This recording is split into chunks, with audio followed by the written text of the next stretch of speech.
En face de la ville de Papeete, il existe une zone portuaire que l'on nomme Motuuta. C'est un lieu hors du temps. On y rencontre quelques vieux colosses d'acier amarrés le temps d'un chargement ou d'une escale de quelques jours.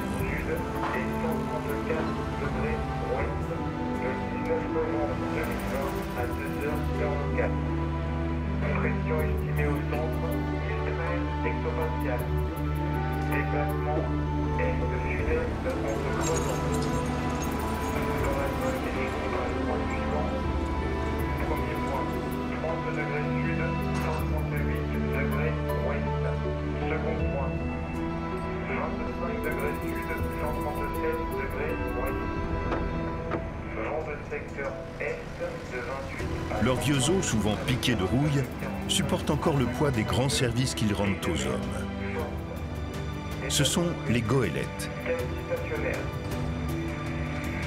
Situation générale de mercredi 18 novembre 2020 à 14h heure locale. Ligne d'instabilité sur... Plus question aujourd'hui de mât ou de voile. Les machines et les puissants moteurs ont pris la relève.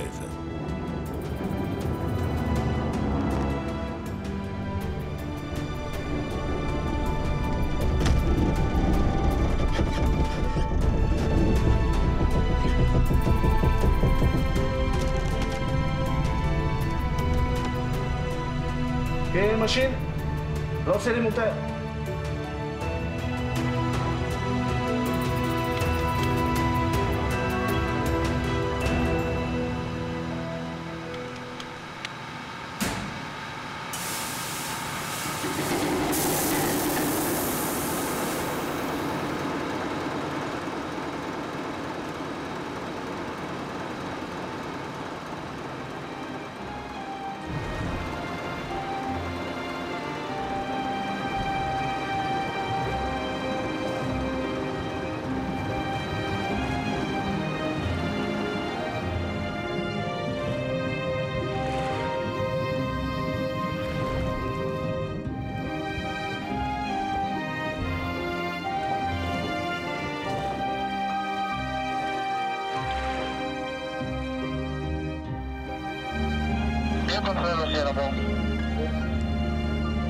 Stoppé.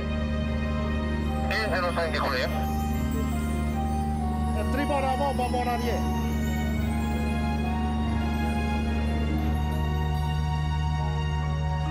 Très lent, bâbord. Le Tuapè 4 relie l'île de Tahiti à l'archipel le plus méridional de Polynésie, l'un des plus isolés aussi. C'est l'archipel des Australes. Les îles Maria, Rimatara, Rurutu, Tubuai, Raivave, Rapa et Marotiri. Des noms qui évoquent le lointain, l'isolement et l'authenticité. Singulières et solitaires, les îles australes flirtent avec le tropique du Capricorne et les météos capricieuses des basses latitudes. Attention, baleine devant. Au début, c'était pas mon rêve, hein, c'était pas d'atterrir sur un bateau.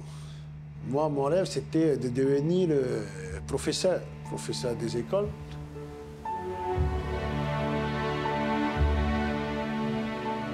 Mais à force de prendre le bateau, d'aller à l'école en bateau, il n'y avait pas d'avion. Ça a toujours été en bateau. Pour venir à Tubuai au collège, c'est en bateau. Pour se rendre à Papeete à l'école, c'est en bateau. Pendant les vacances, il faut reprendre le bateau pour retourner. Même jusqu'à la fac, je prenais toujours le bateau pour rentrer chez moi. C'est par là que je me suis habitué sur le bateau. Et quand j'avais fait mon service militaire, j'ai été affecté sur un bateau. Et là, j'ai connu le métier de marin. Et quand j'ai quitté la Marine nationale, j'ai voulu continuer dans cette voie-là, d'où aujourd'hui, je suis dans la marine marchande. J'ai continué à naviguer jusqu'à aujourd'hui. Actuellement, je suis le capitaine du Tuapè 4. C'est moi le chef de l'expédition.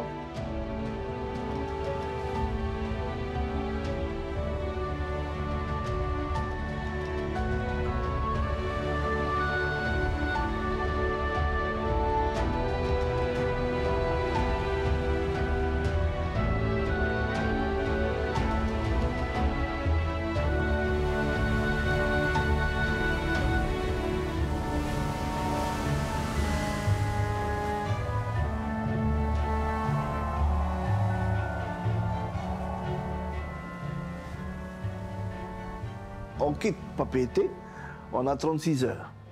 On va dire, pas de repos, hein, mais on peut se reposer. On a 8 heures pour se reposer et les 4 heures, 8 heures pour les quarts.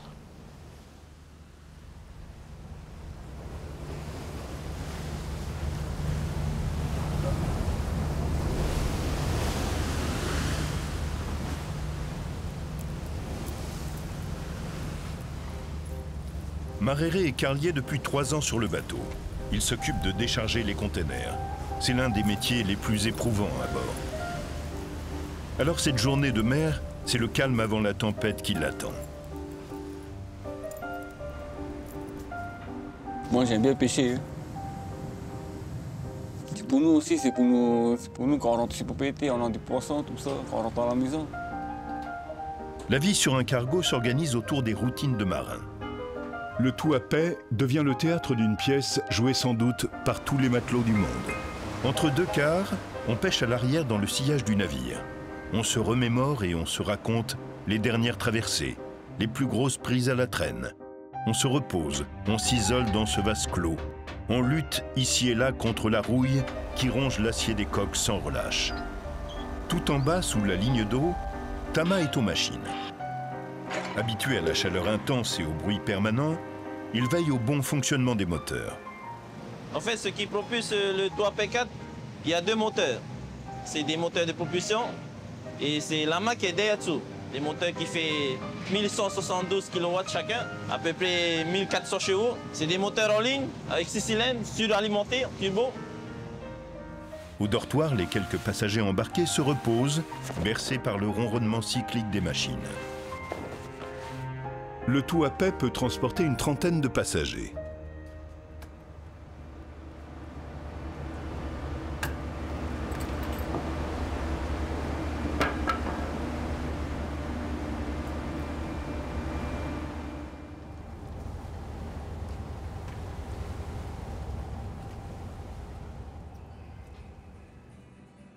En cuisine, c'est Matoua et Firmin qui régalent. Firmin est l'un des plus anciens sur le bateau. Ça fait longtemps. Dans la société, ça fait longtemps. Ça fait 40 ans maintenant. Ah oui? Ouais. Sur le Tuapé, la cuisine fonctionne à plein régime, presque à toute heure. Ah oui, ça mange vraiment pas mal. Nos gars qui sont là, ce sont vraiment des super gabarits que voilà, il faut les bien nourrir. Il faut bien les nourrir pour qu'ils se maintiennent en forme hein, pendant les déchargements. Hein. Du coup, ben, tu dois préparer une certaine quantité.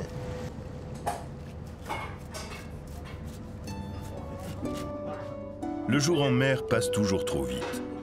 Il est à peine 4 heures du matin. La première île, Rimatara, est toute proche. La journée commence.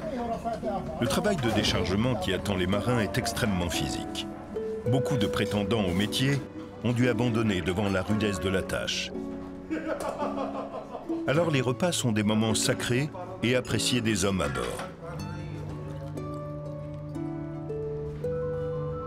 Là, on est au nord de l'île de Rimatara. On attend vers 5 heures parce que l'équipage est en train de prendre son petit déjeuner.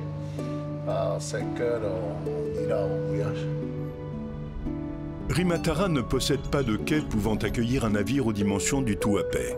C'est bien souvent la houle qui décide de l'emplacement du point de mouillage, contraignant parfois le capitaine à abriter le bateau loin du petit port de ravitaillement de l'île.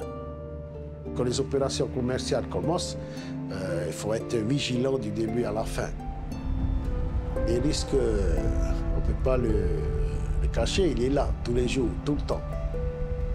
Le plus dangereux pour moi, c'est au mouillage. Parce que dans les 5 îles, j'ai deux îles que le déchargement se fait au mouillage. Là, le risque, il est là, il est présent. Donc, il faut être à 100% bien dans sa tête, quoi. La mission du jour est colossale. Il s'agit de décharger à terre les centaines de tonnes de marchandises essentielles à l'île. Ce sont des dizaines de containers pleins, ballottés par la houle, qu'il faut déposer sur la barge qui les transportera à terre. Le temps est compté.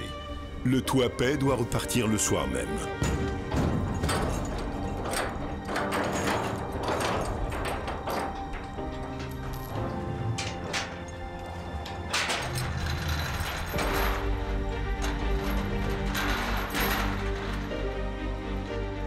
Cette épuisante symphonie est orchestrée par des postes clés dont les notes sont parfaitement ajustées par le prisme de l'expérience. Le chef d'orchestre, c'est le grutier. Oui, c'est qu'on est bien magru, c'est qu'on est bien magru, c'est une bonne grue, hein. C'est puissant. Hein. Le grutier ne fait jamais de cas. Il sera toujours au repos toute la nuit, c'est 12 heures, il doit l'avoir. Il ne faut pas qu'on le chaîne. Parce que c'est un poste important, c'est tout le déchargement dépend de lui. Et le truc d'abord, il ne faut pas avoir peur.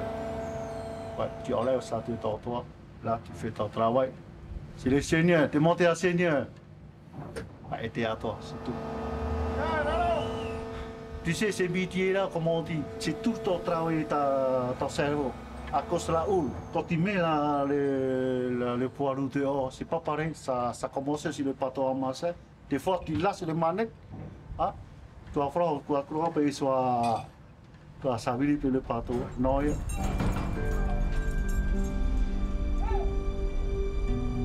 c'est mon travail. Et les populations de Rimatara, jusqu'à là-bas, ils sont contents. Ah oui? C'est tous les voyages, c'est comme ça. Comme ça. C'est pour ça que je te dis, nous sur le bateau, on est de la famille. De la famille. Et ben, on travaille ensemble, tu vois.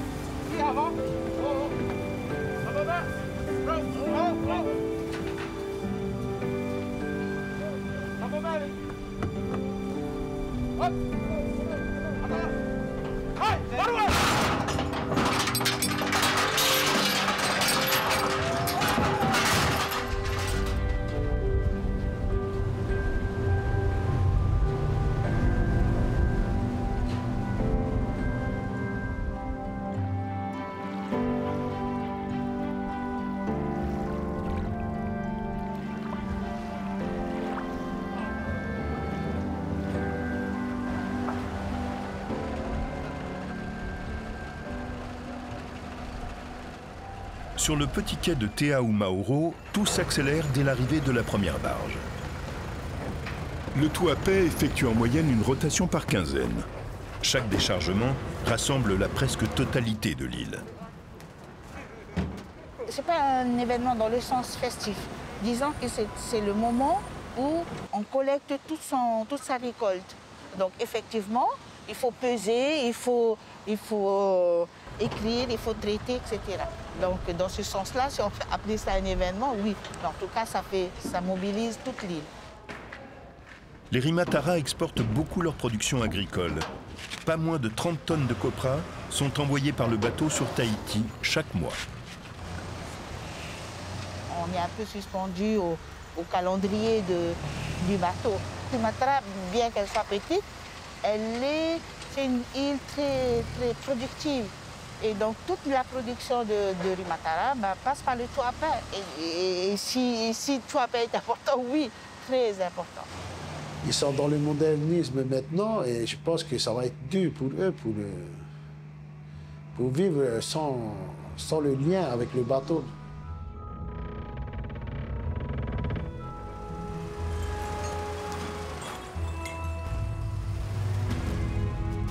Là, au tonnage, j'emmène à peu près, en gros, en moyenne, 800 tonnes par voyage. Et ça toute l'année, tous les voyages. Le voyage, tu comptes autour de 26-30 voyages par an. Le tonnage n'est pas baissé, on augmente et le bateau il a changé. Parce qu'on n'arrivait plus avec l'ancien transporter ce qu'il fallait transporter dans les îles. On dit aujourd'hui, ils ont plus besoin du bateau, c'est ça qui me dit qu'ils ont besoin du bateau.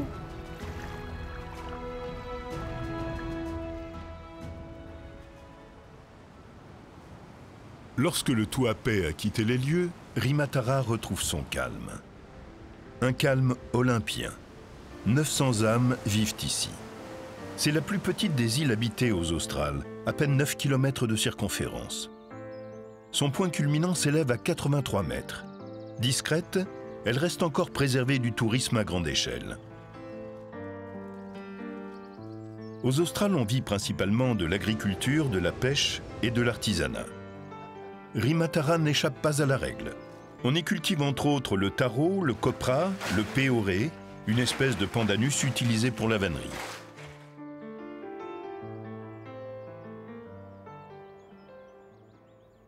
Mais Rimatara est aussi le dernier refuge d'un petit animal endémique de l'île, parmi les plus menacés de la planète. L'île abrite dans ses forêts les derniers survivants d'une espèce disparue partout ailleurs.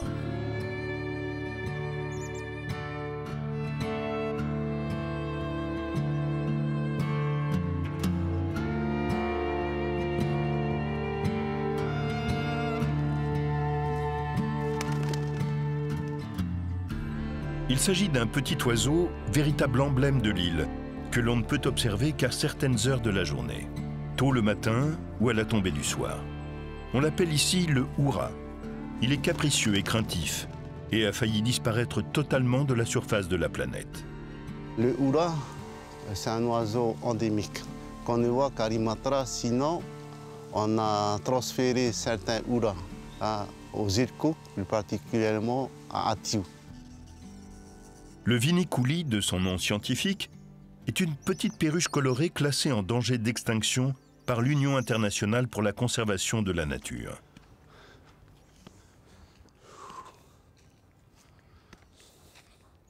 Théodore est retraité et s'éprit de passion pour le houra. Il lui consacre une grande partie de son temps. Il fait partie de l'association Rimahoura qui œuvre pour sa protection. Je suis né à Rimatara. J'ai vécu et j'ai grandi à Rimatara.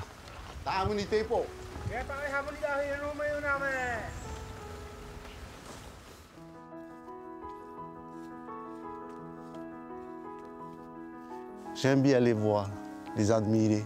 Voilà.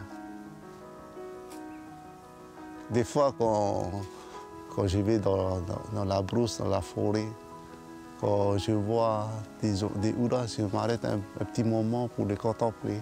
La beauté de cet oiseau et aussi le cri. Hein. L'oiseau a un cri particulier. On dirait que quand tu imites le cri de cet oiseau, l'oiseau répète aussi. Hein. Ah, tu communiques avec l'oiseau. Après, ils viennent et s'approchent de plus en plus. Croyant c'est un autre houra.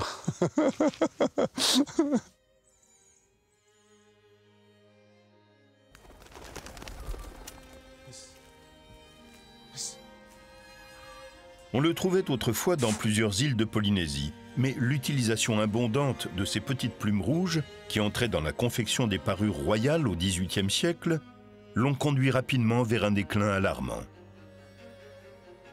Ouais, pour faire des costumes avec des oiseaux, il faut plein d'oiseaux. Il faut déplumer l'oiseau, pour attraper l'oiseau. Hein? Quand tu vois un oiseau déplumé, c'est pas joli à voir. Ça fait partie de l'identité de l'île. Et cet oiseau est un oiseau tabou par les rois et les reines de Rimatara. Ce qui veut dire qu'on ne peut pas toucher à cet oiseau, parce que Rimatara vivait sous la dynastie des rois et des reines. C'est la dernière île de Polynésie à devenir française, en 1901. Et la dernière reine de Rimatara est morte en 1923. À Rimatara, la reine Tamaeva Vaine a prononcé un tabou sur le houra au début du XIXe siècle. C'est ce tabou qui a sauvé le vini de coulis sur l'île. On estime à ce jour la population de houra sur Rimatara à 1 millier d'individus. Son prédateur principal, c'est le rat noir et le merle des Moluques. Des rats noirs, il n'y en a aucun sur l'île jusqu'à aujourd'hui. Des merles, il y en a un, arrivé récemment. L'année dernière, il y a un merle qui est arrivé sur l'île par le bateau Tuapa. Le merle est caché dans une bétonnière. Donc, quand on a débarqué la bétonnière à quai. Donc c'est là que le maire est sorti et parti sur l'île. On le voit souvent se rôder tout autour de l'île. Il est tout seul. On a reçu un fusil, mais le fusil n'est pas assez fort pour tuer l'oiseau. D'après ceux qui ont essayé d'abattre l'oiseau avec le fusil, ils ont eu l'oiseau, mais ils n'ont pas pu tuer. Presque tous les arrivées de bateaux, le maire vient, ok, on espère que l'oiseau va repartir encore par le trou après. On n'est pas à l'abri de toutes les conséquences que peuvent venir de l'extérieur.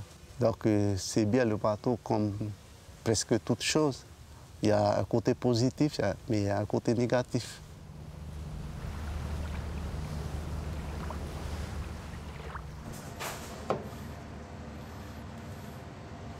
N'empêche que c'est ici le centre, quoi, hein, en gros, quoi. Hein. C'est ici la ressource des marins, quoi. Enfin, ici, sur le bateau, d'habitude, ben, tous les dimanches, traditionnellement, ben, c'est le martinier qu'on prépare.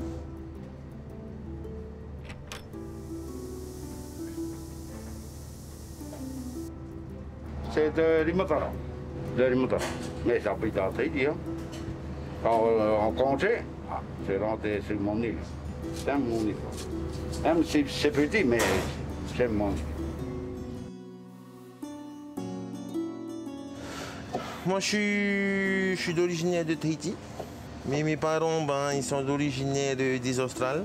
Ma mère qui est de Ribatara et mon père qui est de Rivover. Du coup, ben, je suis des Australes aussi. Et ici, c'est grâce à ce bateau que voilà, j'ai pu visiter les Australes. Ah oui, il y a une grande fierté. Il y a une grande fierté de servir les Australes. Hein. Il y a la population des Australes. Hein. Alors, qui ne serait pas fier de revenir visiter et marcher sur son île, quoi. C'est une grande plaque tournante, ce bateau. Ici, ben, même la population, ils disent que c'est voilà, c'est leur bateau et oui, c'est le bateau des gens des Australes. La plupart des matelots, des marins sur ce bateau sont des actionnaires. Ils doivent travailler pour le bien de leur société.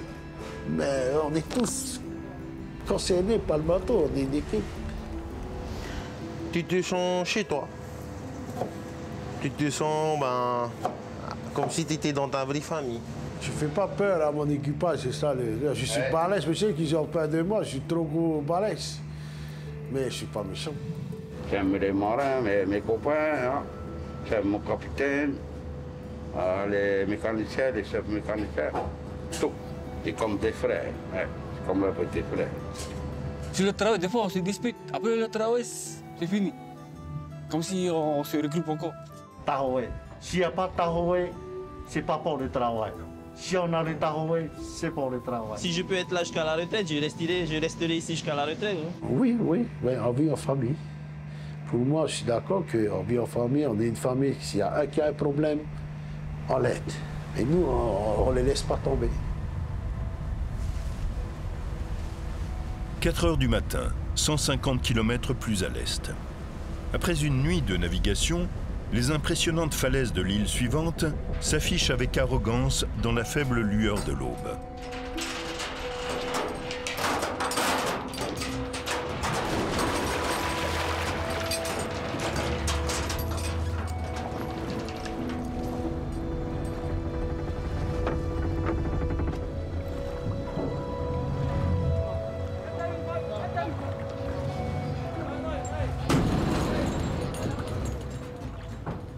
Maréré est sur le pied de guerre. Le soleil est à peine levé et déjà le premier conteneur est sur barge. L'approvisionnement de l'île de Rurutu commence.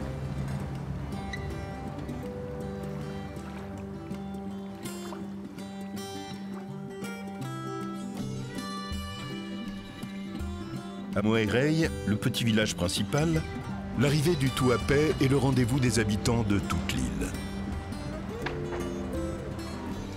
Là, aujourd'hui, je suis venu récupérer les affaires de ma femme, comme elle est pâtissière ici à Rurutu. On vit au rythme de Tuapé, et si Tuapé n'arrive pas dans la semaine où c'est prévu, ben, rupture. Donc le travail s'arrête et on attend le prochain arrivage de Tuapé. On est obligé d'avoir ce bateau-là parce que sinon c'est vraiment la vie, hein, c'est la vie économique en même temps et c'est la vie de l'archipel. Hein.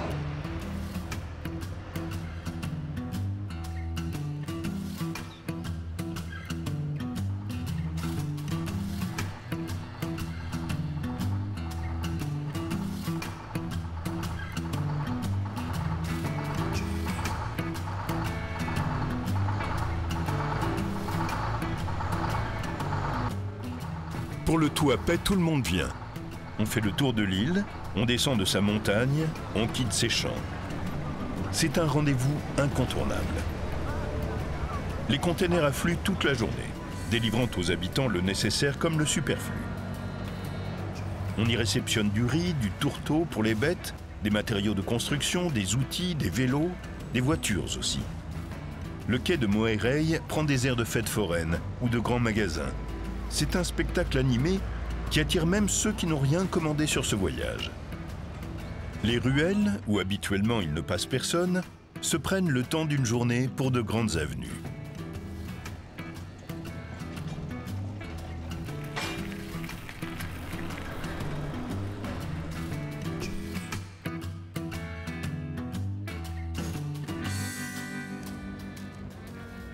Je suis venu ici chercher des affaires pour moi, pour mon bateau, comme je suis en train de les taper et tout ça.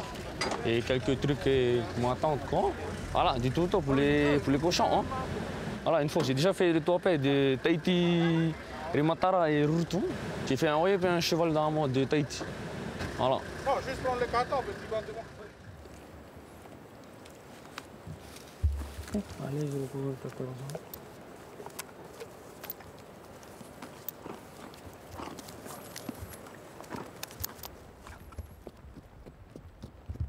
Moi, j'aime bien un peu ici les chevaux. Hein.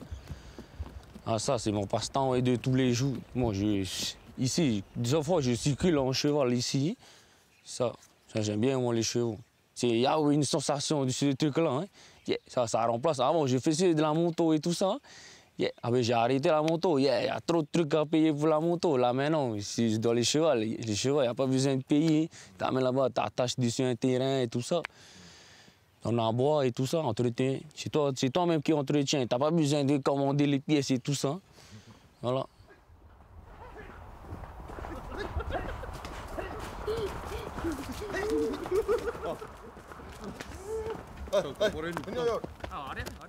Rurutu a hérité d'une forte tradition équestre.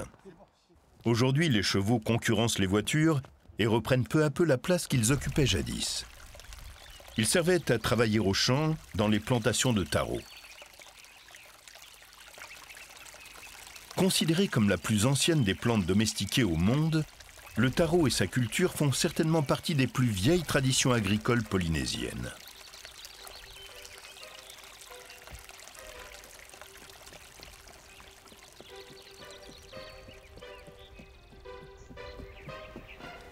Je suis né ici à Rurutu.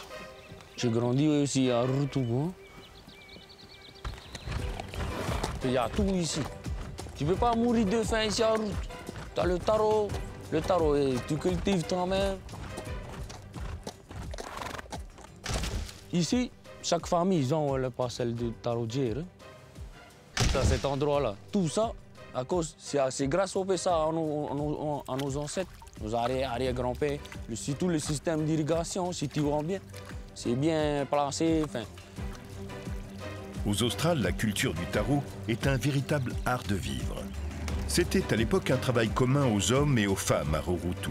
Notre rivière, c'est au fond, hein, cet endroit-là, le nom, c'est Vaiavoy. Le nom de cette terre-là, Vaiavoy, c'est l'eau. Hein. C'est lui qui irrigue tout ici à la Tarodji. Après, c'est nous à protéger, hein, à entretenir tout ça, tous les parcelles, pour que ça devienne toujours comme ça. C'est joli au pays avant. Hein. Traditionnellement, la culture des tarodières se fait de manière communautaire. Des groupes de travail nommés Pupu Oipa se forment et œuvrent bénévolement dans la tarodière. En reproduisant les gestes des générations passées, les planteurs d'aujourd'hui perpétuent ce système d'entraide qui représente le fondement de la vie sociale traditionnelle polynésienne. Ah, c'est du boulot la tarodier. Il y a tout dedans. La musculation, elle a tout là-dedans. Il faut nettoyer d'abord tout, hein? Nettoyer le ruisseau, après nettoyer la parcelle. Après, tu dois labourer tout ça, c'est fait au père à la main. Il n'y a pas de tracteur ici. Après, tu dois aller couper les feuilles de banane, les palmiers de cocotier pour le système de paillage, hein? Éviter la mauvaise herbe et tout ça. En même temps, ça fait au du compost. Hein?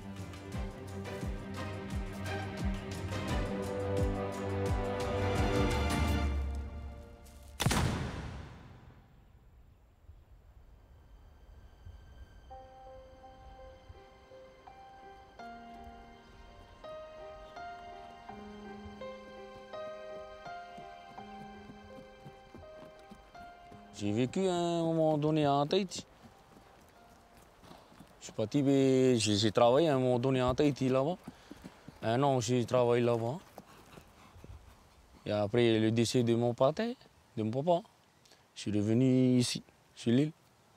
À côté de ma maman, comme elle était toute seule ici, quoi.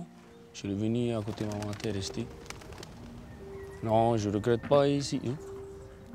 C'est pas retour à zéro, c'est retour aux sources. La vie tranquille. C'est pas pareil la vie là-bas. Tu vis pas ça, tu vas pas le matin, tu vas pas donner à manger aux cochons, il n'y a pas ça là-bas. Tous les trucs là-bas, il faut acheter, tu achètes tout, il faut acheter. Si tu veux les bananes, tu achètes. Hein. Par contre, ici, non. Il y a les bananes, tu vas là-bas, tu plantes toi, ici ton champ de bananes. Hein.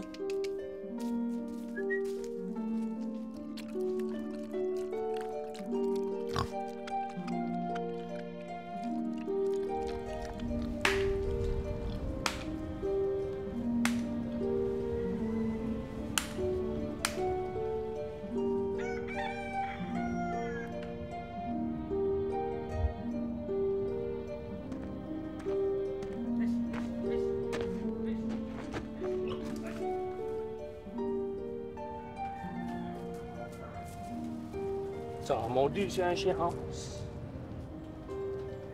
Si on n'a pas bien mangé le cochon, je vais tuer, je ne vais pas le laisser souffrir. C'est bien de tuer, comme ça tu peux le manger. Jamais perdre la tradition d'ici. Toujours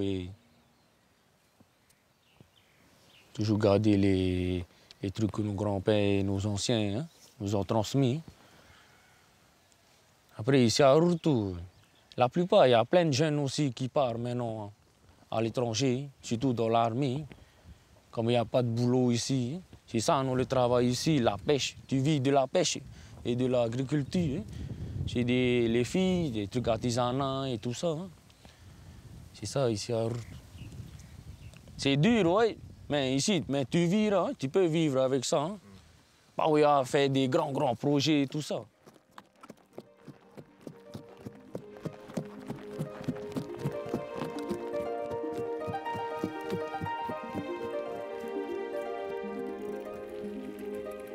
Les Australes subissent le même sort que les autres archipels polynésiens. Les nouvelles générations ont tendance à quitter leurs îles pour rallier Tahiti et les promesses d'une vie moderne plus facile. Ah, je pense pas, Je pense pas. Hein. Rester, peut-être quitter, peut-être pas juste partir en vacances, hein. Mais après je suis revenu encore ici. Si je quitte mon île, ça veut dire que je vais mourir, alors je vais aller en haut. Je vais aller au paradis. Il n'y a que ça pour quitter l'île. Mais bon.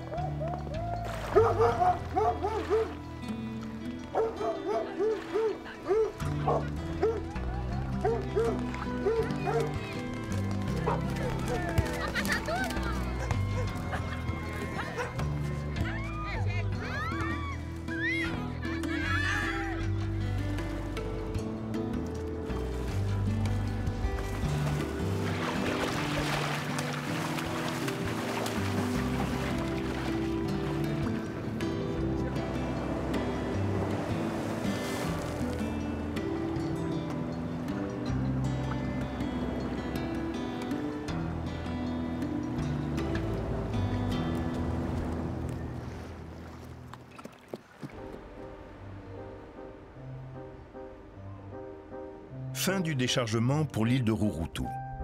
À bord du Tuapè, l'heure est à la détente avant un départ imminent.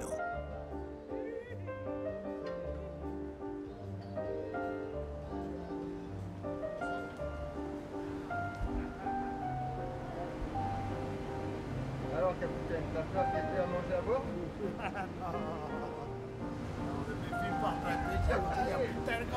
Mais c'est pas mal. Il est pas en train de regarder le monde, il est en train de pêcher, c'est bon ça.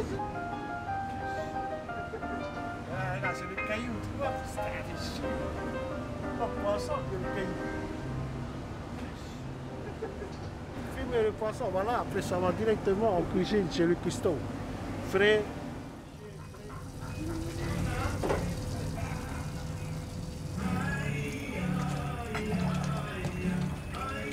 Voilà. Ah, nos poissons, Nico. Voilà. Ah oui, c'est très joli, très joli. C'est très joli. Mais là, on n'a pas le temps, là. Pas le temps d'aller pêcher, là. On a le travail. Pour faire le travail d'abord, le mois, après, on peut aller pêcher. Sinon, nous, on ne va pas manger, hein. On ne va pas manger.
« 210 km au sud-est de Rurutu.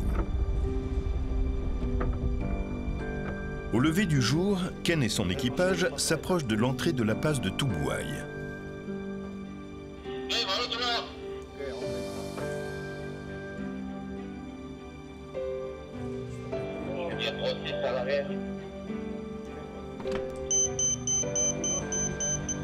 L'île possède un quai auquel le Tuapè peut s'amarrer, ce qui facilite le déchargement.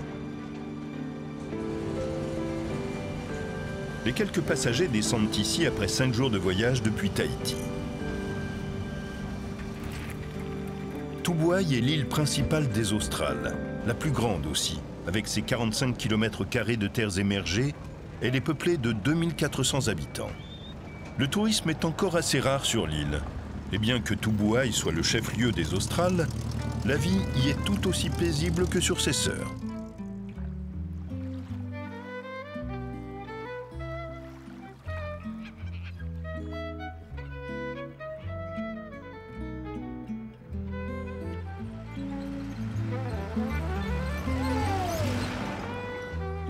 De tradition agricole, l'île produit principalement de la pomme de terre, des carottes, du taro et du manioc. L'artisanat local est encore très présent au cœur des familles. Et le peoré, le pandanus dédié au tressage, véritable trésor aux Australes, fait vivre une grande partie des femmes de l'île. Tu vas aller là, Maman? Oui. Non, là-bas, à la marina et toi? Ben, j'allais à Maman. À la marina? On nous filme. Je sais, on filme. On va nous voir dans la télé. Ben oui.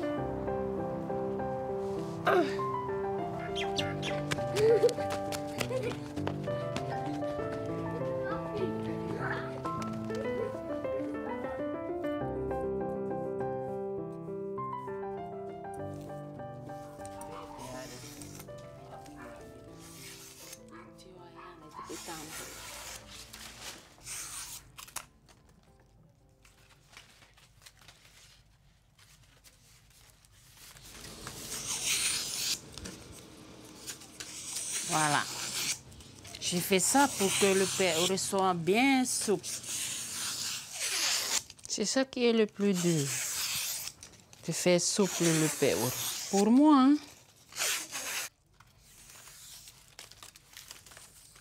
Couper, après tresser, mettre à sécher, après rebobiner comme ça, resécher encore sur le soleil. Hein. Si tu veux, hein. C'est mon travail. Hein.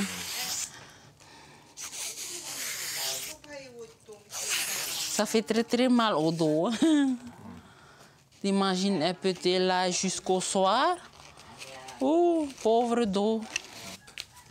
C'est mieux de s'asseoir par terre comme ça que de s'asseoir sur la chaise.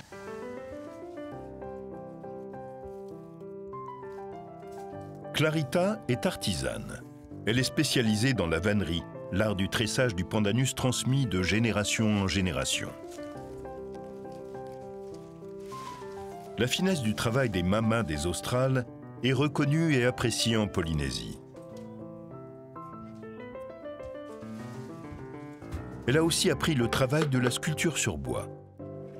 Oui, j'aime bien mon travail. Je suis née ici à Tupoué.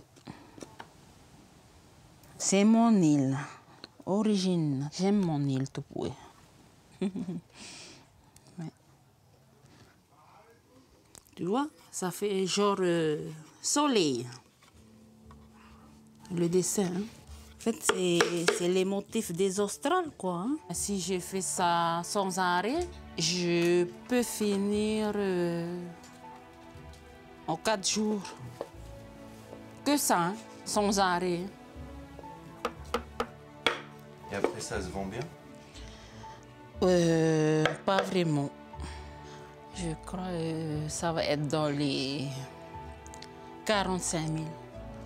Gagner, en fait, juste pour avoir le besoin de la famille, hein, pour se nourrir, payer les courants, payer les factures, quoi. Hein, parce que nous, avant, on mangeait que local.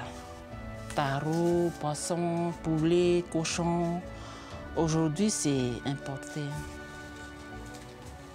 Cuisse poulet, tout ça, ben, on laisse le local au côté, quoi. C'est pour faciliter aussi notre vie à nous.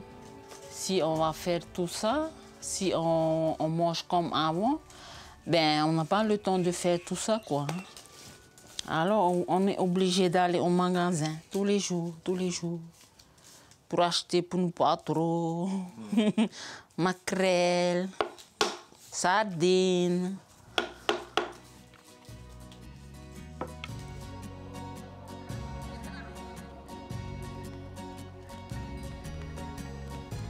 Touboaï a su préserver jusqu'à aujourd'hui encore l'authenticité qui fait le charme des Australes. On vit toujours comme à l'époque, comme les anciens. Mais pour combien de temps encore? Les jeunes sont de plus en plus réticents à suivre ce mode de vie.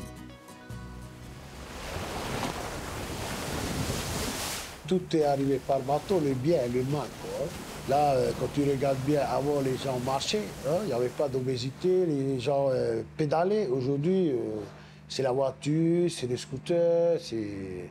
Côté nourriture, avant, il n'y avait pas de coca, c'était les cocotiers, le coco.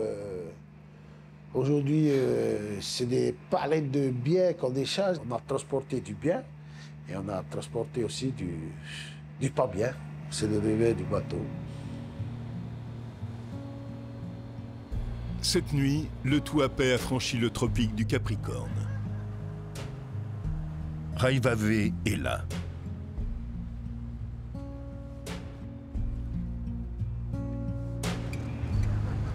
Raivavé est une toute petite île. 900 habitants se partagent ses 16 km² de terres émergées et ses 28 motus, des petits îlots accrochés à la barrière récifale. Bien que régulièrement desservis par le Tuapè, sur l'île, on vit presque en autosuffisance. On va voir qu'est-ce qu'ils ont. Youhou! Tout le monde en train de faire le tressage. Voici Éléonore Teupo Natetane. Son nom signifie « la tête de l'homme ». Sur l'île, on l'appelle plus familièrement Mamaou, ce qui veut dire affectueusement grand-mère. Éléonore aime cueillir des litchis ou des fleurs et en faire des colliers, trouver à manger dans la nature généreuse de son île ou encore pêcher les poulpes sur le récif. Ben, moi, je suis née à Evovaï, grandi à Evovaï, alors donc je suis native de Evovaï.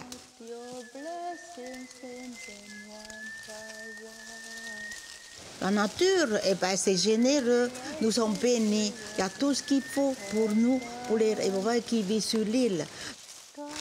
Oui, c'est un supermarché dans la nature. Ah, il n'y a pas à dire, hein. Il y en a beaucoup à manger. J'ai mis dans les cartons et après envoyé par bateau. Demain matin, le bateau arrive à Tahiti. Et bien voilà. Et eux, ils vont apprécier la litchi. Et j'ai dit, on a encore. Le prochain bateau, je peux cueillir encore tout ça. Après envoyer.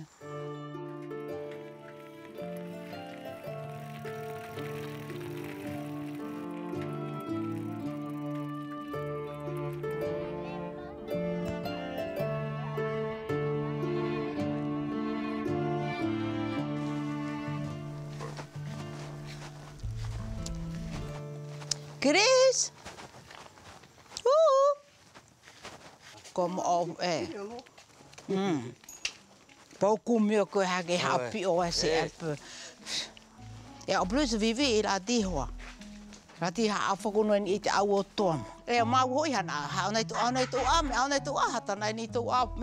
ce patoto, il faut patoto écouter. Quand le son, et ça sonne bien, et c'est là que c'est bon. Et après, tu cueilles celui-là. Tu vois? Et après, tu prends. Et je peux porter qu'un seul, je ne peux pas porter 10. Alors, on prend un seul pour le moment. Mais il y a aussi des crabes qui viennent autour. C'est pour ça, mon mari, la nuit, il vient tuer les crabes. Parce que les crabes vont manger les pastèques. Eh bien oui. J'aime bien mon île, je suis fière de mon île et je remercie le Seigneur pour pouvoir vivre, de voir sur, c'est pas mon île, c'est son île à lui, et bien, pour me permettre de vivre dans son île. Nous sommes des touristes, hein. On est là aujourd'hui et demain on n'est plus là. Alors, le moment que tu vis sur l'île est apprécié. Il faut remercier tous les jours. Amute ie no tau ai a muherehia e aue. Te tuira apo i te amora ahia hotu atua i te tai e. Na vai te nā rawera e te hoa na te vai nei tito e noe. Huri huri tō maatino e huri raro i te moana. Are a te tāne i te amora e, i te mato i tiru atara e. Wa whaawhaai ai te pae tātahi ware ātura i te taoto e. Te arara a e wā ahi atau wa oto te moa i pio i e. Wa wairu atara i te pae tātahi e a muri no atu e. Wa wairu atara i te pae tātahi e a muri no atu e. Eh bien, malheureusement, on n'a pas eu de poulpe aujourd'hui. Peut-être prochaine fois. Aujourd'hui, la mer était un peu agitée. Alors, je n'arrivais pas à attraper. Et comme ça, la pêche. Une fois, j'attrape beaucoup et des fois, je n'attrape pas. Mais c'est agréable. Jacques Brel, il a écrit un article à son voyage quand il est venu. Il a dit que Evovaï, c'est le paradis au bout du monde. Au bout du monde. Et tu vois, c'est agréable. Et je trouve qu'il a raison. Et quand je regarde, il a vu des choses que il n'y a pas ailleurs, on peut dire. Hein? Alors, donc, pour lui, c'est, tu vois, c'est un paradis. Au bout du monde, perdu dans l'océan. Ça fait un peu comme ça.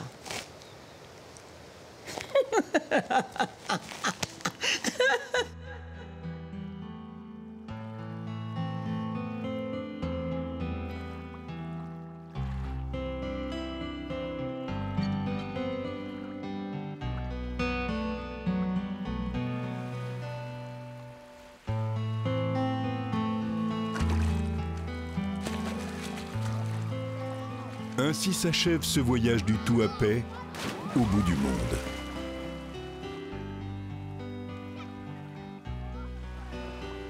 Ce fier navire et son précieux équipage rempliront encore coûte que coûte leur mission vitale. Ce colosse d'acier est lié à tout un peuple. Parce qu'il est le seul, c'est le seul. Donc, c'est comme si c'est une femme au milieu de... on n'en a plus. C'est le seul, il faut respecter, il faut qu'on ait un lien avec eux, il faut le chérir, il faut parler du bien de lui, voilà.